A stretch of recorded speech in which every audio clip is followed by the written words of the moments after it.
Hello everyone and welcome to Crunch Time, a panel discussion show about your favorite topic, sports. I'm your host, Kirsten Kroll, and here we will see three panelists battle it out to show who can come out on top. Joining us today is Jonathan Bates, Leif Ender, and Nathan Daggett. Something special about our panel today is that everyone is coming into tonight with an undefeated record on this show, but that will come to an end for two of our panelists tonight. Let's start the show off with a topic that might be surprising to some. Just when you thought the NBA offseason couldn't get any crazier, the Oklahoma City Thunder engaged in their second blockbuster deal, this time trading for former New York Knick Carmelo Anthony. How do you think Melo, Russell Westbrook, and Paul George will fit together? And who do you think won the trade? Jonathan, we'll start with you. Well, I think the Thunder are clearly the winners of this trade, as they really didn't give up any key pieces. I mean, they give up Enes Kanter, who's a very good offensive player, but he's pretty much a liability on defense. And while Melo is also not that strong a defender, he's giving you more offensively. You know, he's still good for 20 points a game, and even he's getting older, but he's still shooting really well. He had his highest three-point percentage last year since 2013. He shot 36% last season, and his two-point percentage was also at its high since 2013. Even though overall his field goal percentage was down, it was just because he was shooting more threes, so he's getting more points.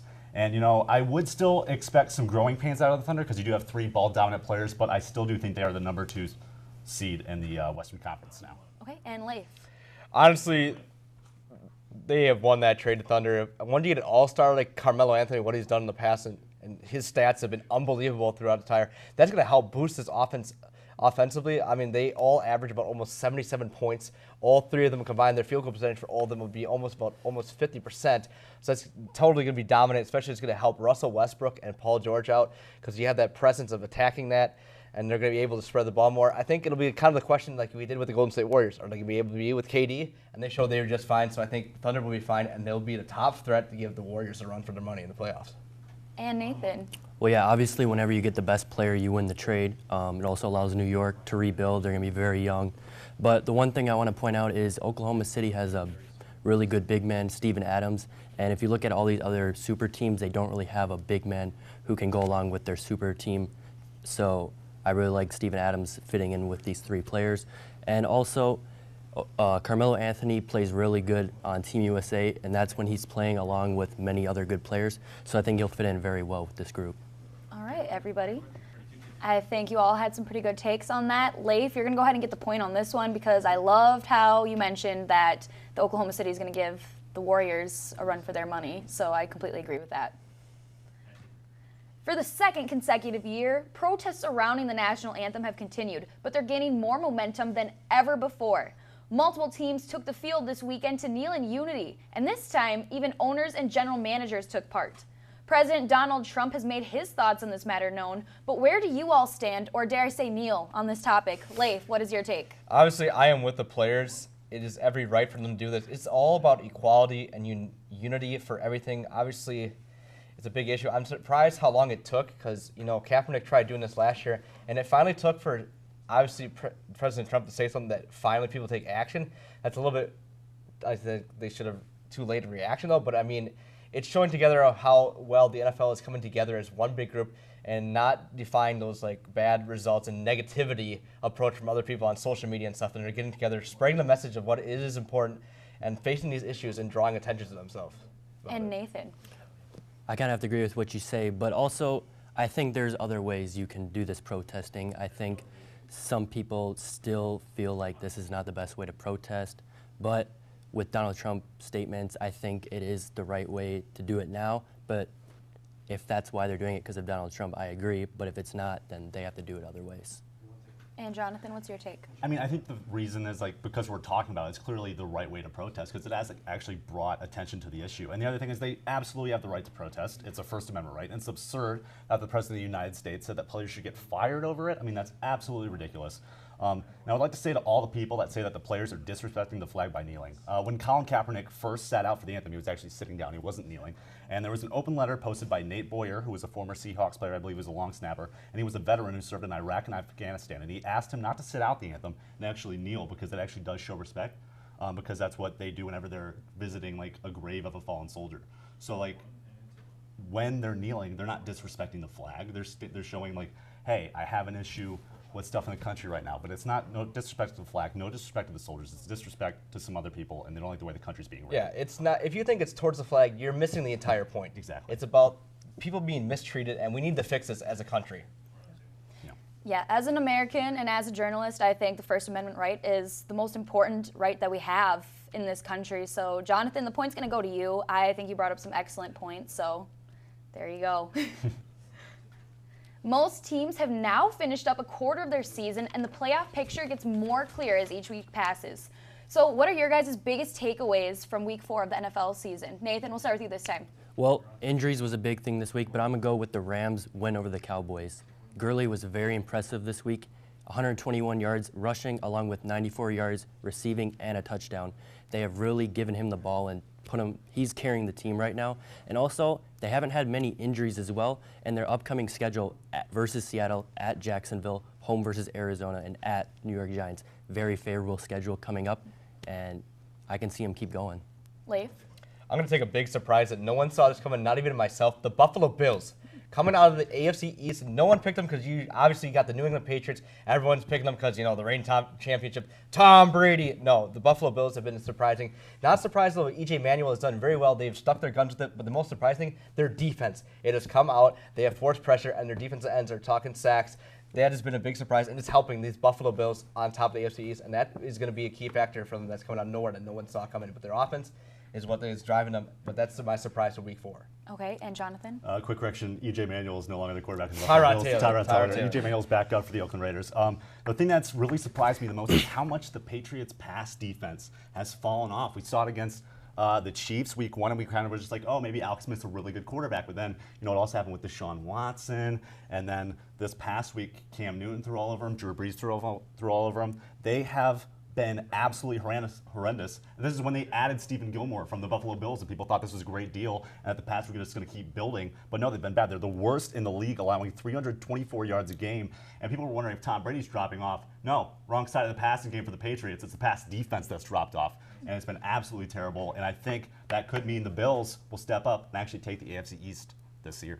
So let me kind of spin this topic in a different direction. What team were you not surprised by their performance so far this NFL season by? I hate to say it, but the Cleveland Browns. I'm a Browns fan, but we have looked absolutely awful. Now, we do have some key injuries, Jamie Collins, Myles Garrett, pretty much our best defensive players, but the output lately has been absolutely horrendous. It's one of the surprise teams that it's hard to say for me for an NFC North team, but the Detroit Lions. Matthew Stafford, we saw this last year, led the league on the offense of fourth quarter comebacks and overtime comebacks. He is still doing this, and he is worth every penny that he's deserving for this contract that he got. Plus, the offensive receivers with the weapons he has with Golden Tate III is obviously showing a big presence. And this defense, which many people are underrating, has been big, and you can see it against Minnesota Vikings. They come up big on fourth down stops and sacks. So this team is going to be scary.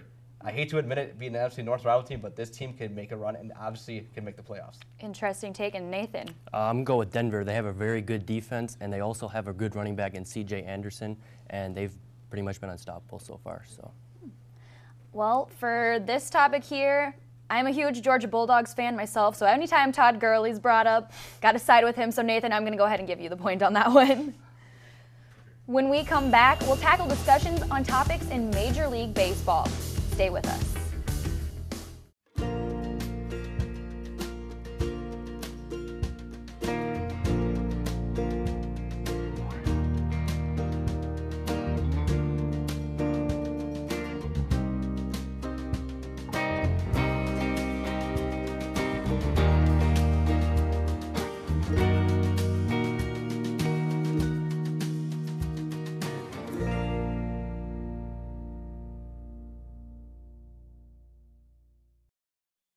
Here's your check.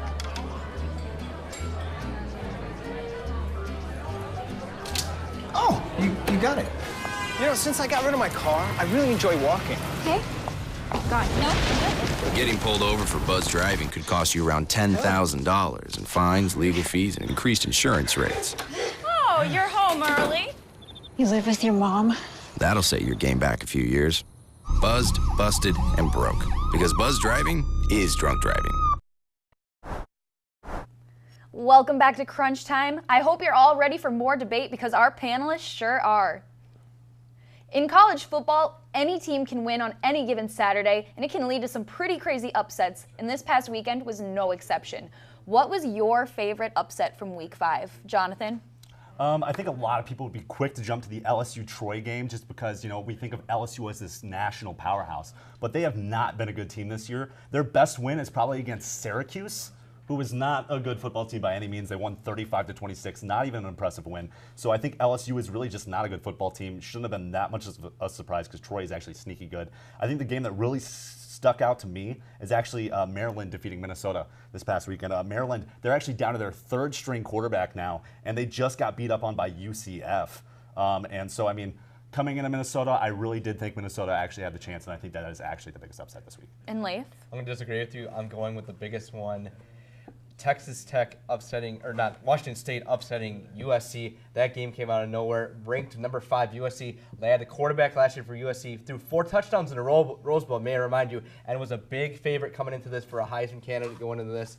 And obviously, they came out of nowhere. Washington State played good defense, forcing turnovers, making them stop, making them force a field goal in the 1-yard line instead of making them throw a touchdown. They obviously came to play. The fast-paced offense was really upsetting them, and their defense came big, obviously. At the end of the game, they had a quarterback sack for a fumble and recovered it. I think if you've seen Sam Darnold play this year, you would not be as surprised. They're really plagued by injuries at USC. He hasn't looked as strong this year. But they've been so hyped up, though. Yeah, no, they've been so hyped up. They still have all the guys returning, so that's not an excuse, though. But they're overrated. They were clearly overrated. If you were watching not if they went to the Rose Bowl game and won. Yeah, they were. They did that, but that was last year. This year, they still have all the pieces at rank number 5. You don't get ranked number 5 for no reason. Things are heating up with Leif and Jonathan here, and I'm really liking it. But Nathan, let's get your opinion on this. I'm going to go with the Troy win. Whenever you invite someone to come play at your homecoming game and pay for them to come, and you don't win that game, that's an upset for me. And I think that's the best one because whenever you pay someone to come play, you got to win that game. But LSU has been shown that they are not that dominant. This year, they're highly overranked coming into this year. They lost a lot of pieces. They don't have the quarterback that they need. They're missing a little bit of the running back, and they've shown this year that they are not that strong. So like I said, Jonathan, not really expecting that. But on that one, but with Minnesota. Definitely always upsetting to lose your homecoming game. I know from personal experience that isn't fun at all, but Leif, you definitely have the strongest argument on this, and I love the passion that you're starting to show. You get the point. Louisville's quarterback Lamar Jackson was the most electrifying player in all of college football last year, and he was rewarded with the Heisman Trophy. But this year, he appears to have lost a step as he was shut down a few weeks against the Clemson Tigers, and last weekend, he struggled a bit against Kent State. Guys, do you think Lamar Jackson still has a chance at winning back-to-back Heismans? Nathan? Honestly, I don't think so right now because he had a tough game against Clemson. Also, he had a tough game against Kent State, who isn't really good. He came back strong against Murray State. They ain't really good either. So it'll be interesting to see how he bounces back against NC State, who is pretty good so far. So I don't think he's going to come back and win. And Leif? Honestly, he hasn't been performing that bad. He's still throwing 3-4 touchdown games. He's rushing a touchdown attempt for each of his game. I honestly, you might not say he's been big last year, but he also isn't getting that media coverage as he was this year because last year no one knew who he was. He was blowing teams out of the water. Yeah, he didn't do well against Clemson, but that's expected because they're number 2 ranked. But he's not underperforming. Obviously, there's a lot of talent this year that are excelling more than he is right now, but I don't think he's going to win the Heisman necessarily because there's more better talent, but he's not falling down. He still has the same talent, and he will be drafted in the NFL. He just has better competition. He's not underperforming. He's just being the same as he is before, so he's not falling off the earth. Jonathan? Yeah, I'm definitely going to kind of agree with Leif here. He did throw 2 interceptions against Kent State, but those were his only 2 incompletions in the game. So, he still did have really impressive stats, and he was going up against Clemson. Clemson has the 3rd best scoring defense in all of college football, and in recent years, they've been the only defense that can rival Alabama's. So it's really not absurd that he didn't perform well against Clemson. Clemson's Clemson. They're going to shut down the quarterback. I don't think it's that big of a deal. But the other thing is he the best quarterback in all of college football right now? I don't know if I'd say that. I think Baker Mayfield has been a lot more impressive. He put up some amazing stats against an Ohio State defense that is still pretty well regarded all across college football. So I think while I do still like Lamar Jackson, I probably wouldn't put him above Baker Mayfield. So he's got a shot at winning the Heisman. He's got to do some stuff down the stretch. But right now, not my favorite. Of course, you could still throw him in the conversation. Like I said, he's still putting up excellent performance. He's still breaking records of having at least 4 touchdown passes and a rushing touchdown. Like I said, he's just not underperforming. He's just being what he is, Lamar Jackson. And like I said, there's other quarterbacks that have been stepping in the spotlight more because they've had better performance against top-ranked teams. Lamar Jackson hasn't been put in that situation so far this year. I think stats always win arguments more times than not. So, Jonathan, you're going to go ahead and get the point on this one. On Wednesday night, the Colorado Rockies and the Arizona Diamondbacks will square off and fight for the chance to play their division rival, the Los Angeles Dodgers, in the NLDS. So, you guys, who are you going to pick to come out on top? Jonathan? I'm definitely going to pick the Diamondbacks here. They actually won this season series 11-8. They also have the better pitcher. They're starting Zach Greinke, who had a 3.2 ERA against Gray's 3.67. That's who the Rockies are starting. And Greinke's been here before. This is not a situation that he's not familiar with. He started back in the day with the Brewers and with the Dodgers, and he's been in the playoffs. That's not a thing you can really say for Gray for the Rockies. And while Goldschmidt, the Diamondbacks' big hitter, he hasn't gotten hit versus Gray, I think that actually means he's due. I think that Paul Goldschmidt will have a great series here, or a great game here, and I think the Diamondbacks will win the game. Leif? I have the Diamondbacks advancing above the Colorado Rockies. They have the better pitching staff on that. Plus, you said with Greinke, everyone knows what's with Greinke. Their bullpen is phenomenal. They have two guys that have been great out of the bullpen. One guy, he's a two-pitch type, but he averaged 96 mile-per-hour fastball and a curveball. Only one base hit off of him this entire year. And he has a 1.13 ERA. He's doing phenomenal. Plus, you talk about Paul Goldschmidt, though, but you've got about Mike Lamb and a trade opposition that they got in the offseason, J.D. Martinez. That was one of the best trademarks that they could have done to help this team. He's been an energizer boost with his veterinariness, where they will help this team. And you know what? They're going to beat the Rockies, and then they'll face the Dodgers for the playoffs. That's pretty bold. Now, Nathan? I'm going to have to go against you guys. I'm going to say the Rockies, because what have we seen all postseason last year's? It's about the bullpen. And what do the Rockies have? A bullpen closer in Greg Holland, who's been there before with the Royals. And they also have Pat Neshek, who's been there before. And not to mention, they have a couple good hitters in Charlie Blackmon, who's leading the NL with a 3.31 average. But that's all they have for Colorado. Their bullpen has been up and down. Their closer, yeah, he has these saves, though, but his walk ratio has been up by more than his career average, though. Yeah. And they only have the Blackmon, and then obviously their batters, they rely and die on the home run ball. Yeah, if not other than that. The other thing is, for your closer to be pitching, you have to be winning the game. And I just do not see the Rockies doing that with Zach Greinke on the mound. There's too much offensive power for the Arizona Diamondbacks. They're more spread out, more offensive power. Now, with one, I mean, it'll be a good battle, I think, but I think Arizona's stacked too much against Colorado. Yeah. All right, I definitely agree. You got to have a good bullpen to be able to win games, but also offense. They are the ones that are putting the points on the board. Leif, you're going to go ahead and get this point on this one. Being on top doesn't always mean you're going to stay there. One athlete knows that all too well, and we will debate whether or not he can make a comeback. Crunch Time will be back right after the break.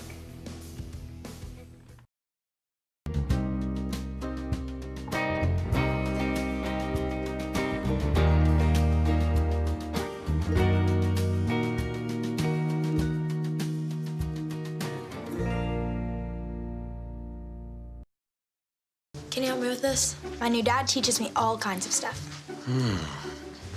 Sure. He helps me with homework. That would be 3.6795.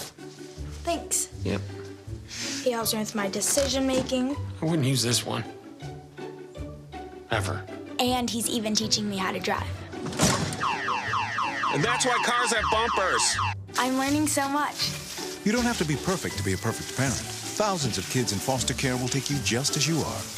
The show is halfway over, but the debate here is just getting started. The Twins are officially heading back to the playoffs for the first time since 2010. The Twins have had a remarkable turnaround season since starting off as one of the worst teams in the game. They'll take on the Yankees on Tuesday night. Now, do you think the Twins got right at the hot time, or is their luck going to run out soon? Jonathan? Well, here's the thing.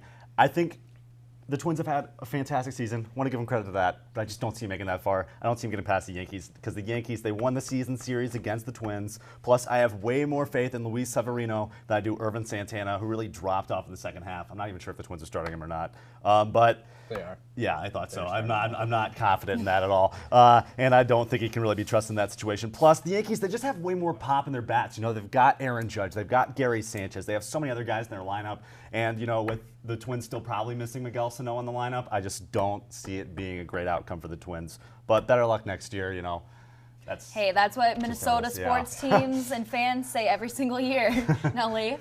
Like I said, same thing. Congratulations, Minnesota Twins, coming from 103 losses to a playoff wildcard spot. But again, I will agree, they will come short to the New York Yankees. They have too much offensive power with Aaron Judge, Didi Gregorius, and that stuff. Plus, Luis Severino, he has a nasty fastball and slider. The Twins are worse than MLB for batting average against sliders. They're the worst, so he's going to throw a lot of sliders. It's a nice break. He has the same delivery change with his fastball and sliders. So that's going to be so off guard. Plus, the beef of their team is their bullpen. It's the greatest with Chapman and their closer.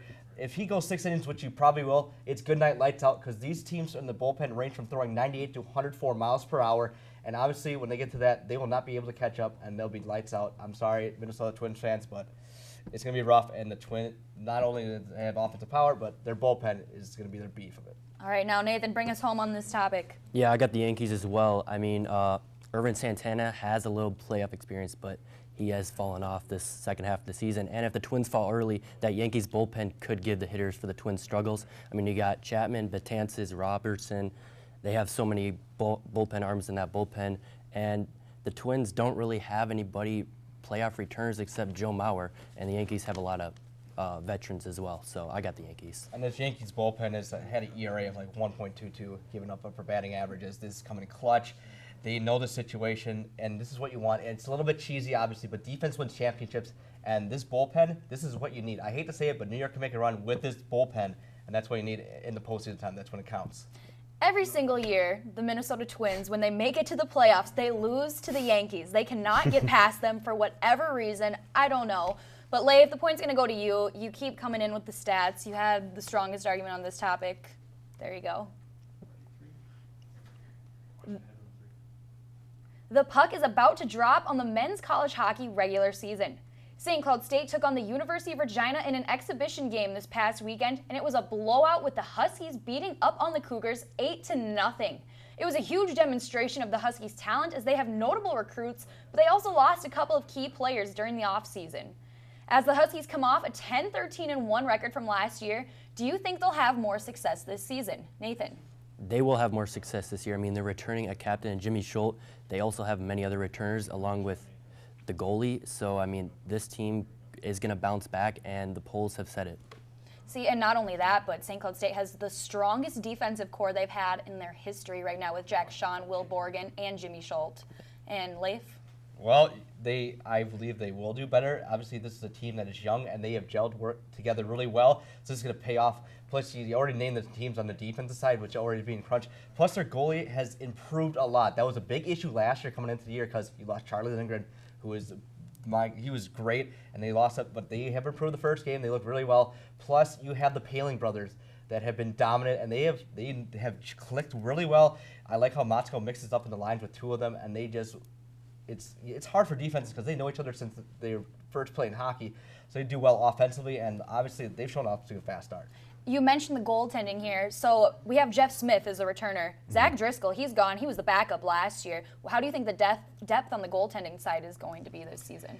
It might be maybe a little bit hard down the road, especially when we have a good home stretch against Boston College, UMD, and NCHC schedule. But, I mean, this is what it's all about. You got to step up and prove yourself. And that's the most clutch time to do it, Yeah. so we'll see. And Jonathan? I don't really have any worries about goalkeeping. I think, with Smith getting another year of experience, I think he's definitely actually going to be fit for it. And we did get that really good recruit out of Slovakia, I believe it was, and he was looking really good. Last season, we were kind of expected to struggle because both of our goalies were freshmen, and we did bring back Jimmy Schultz, who was just named preseason all-conference. So that's really a good thing. And we're bringing back a leading goal scorer from last year, and we only lost 4 goals from departing seniors. So it's not like we really lost a lot on attack, and we're bringing a lot in on attack. We brought a lot of guys in recruiting, and one of them was even a guy who was originally supposed to be my roommate, Kevin Fitzgerald. So that's a fact you're only going to get here on Crunch Time, guys. So, I've never spoken to him, but I'm sure he's a nice guy. He sounds like a phenomenal guy. And for a guy who doesn't know a lot about hockey at all, Jonathan, you showed up tonight. Point goes to you. Thank you. We are nearing the end of our show, and you know what that means. We will crown this week's champion, and 2 panelists will be taking their first L on this show this season. Stay with us. If you're bored and have absolutely nothing else to do, tune in to The Tony Langfellow Show, brought to you by Tony Langfellow. Starring Tony Langfellow. Featuring Tony Langfellow. Written by Tony Langfellow. Produced by Tony Langfellow. Managed by Tony Langfellow. Equipment Manager, Tony Langfellow. I know what you want. Remember, The Tony Langfellow Show. Seen weekdays at... Let's get a drum roll here, everybody. We have this week's winner of Crunch Time, and for the first time, it's not Jonathan. So we have that going this week. So Jonathan, how does it feel taking your first L? It feels great since it's Leif. You know, if anybody else would have been sad. No offense. Nathan, we're looking forward to having you on our show in the future. Just, you know, not the right time this week. Now, Leif, let's bring it home here for this show. We just have a few questions.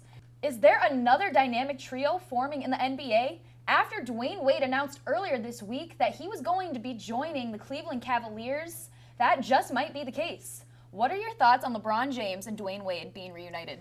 Quite frankly, I am not surprised by this happening. Obviously, there have been talks earlier about this, and obviously what they saw, the good chemistry what they had in Miami. I mean, they just were picture perfect with passing, assisting, knowing where each other were. So obviously, when they heard about the rumors about it happening with each other joining in, I was not surprised. So it'll be interesting to see because Dwayne Wade is getting up there in age, and we kind of see how it goes. But I mean, I can see great chemistry between these two, and maybe see some highlight dunks happening in alley-oops. And I kind of get the hint that maybe both of them want to end their careers being teammates. You know, they are both getting a little, you know, more up there in age. I know LeBron James himself is a monster, so he could continue playing for years still. They just showed great chemistry in Miami, so maybe he'll bring more of that magic maybe in Cleveland. Yeah, maybe Cleveland they'll even get another title together. We'll see. Let's find out. One of the biggest stories to hit college basketball in recent years has affected the Louisville Cardinals. Head coach Rick Pitino was fired in a storm of recruiting violation allegations. What is your take on this situation? Quite frankly, I'm surprised how long he has lasted. I mean, this is absolutely terrible, and you can continue on. Disgusting, a disgrace to Pitino and what the crap that he did there in Louisville. Like I said, it is finally time that he got caught up to him. He cannot pass the blame on to someone else and get them in trouble. He is getting what he deserves, and he should get more for that. It is unbelievable. And then there's also 9 other coaches in this scandal as well. And hopefully they will deal with it correctly and punishability for all these assistant coach, general managers, and head coaches all over. But it is just a disgusting thing that has happened and a very disgrace. Just a crazy situation all around. And now Richard Pitino, Rick Pitino's son, is the head coach of the U of M men's basketball team. What do you think he thinks of this whole thing?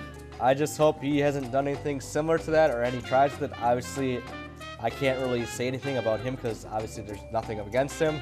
So hopefully, I mean, it's got to be tough on him because it's his family. But I mean, hopefully everything calms itself and figures itself out. Well, I guess if things are going to come out, they'll come out sooner rather than later. So it has been a discussion for a while now on whether Major League Baseball should extend their protective netting. But after a fan was recently sent to the hospital from being struck by a foul ball at a Twins game, the discussion is revved up again. What are your thoughts? Should the MLB do this? Obviously, I can see this happening in the future. I mean, look at the Little League World Series where they have the netting all across their diamond. I mean, it's going to happen where after these incidents, the MLB is going to talk together and say, you know what, it is enough. We need to extend it all the way down. You're not going to lose anything from the game because it's just like watching behind home plate. And besides, people will adjust to it easily. And it's worth taking the safety precautions to make sure where everyone can enjoy the game still and not worry about having objects flying straight at their head like that. I mean, there's a scary incident. Thoughts and prayers go out to the family affected with a little girl out in New York about that. But I mean, I can see this definitely happening in the future. Well, Leif, I definitely have to agree with you on that. I think personally it's probably something that should be done sooner rather than later based off instances like this. Safety always comes before anything else, but thank you. It's always a pleasure having you on this show, and we'll see you back here on Thursday. As for the rest of you at home, thank you for tuning in, and we'll see you back here next episode.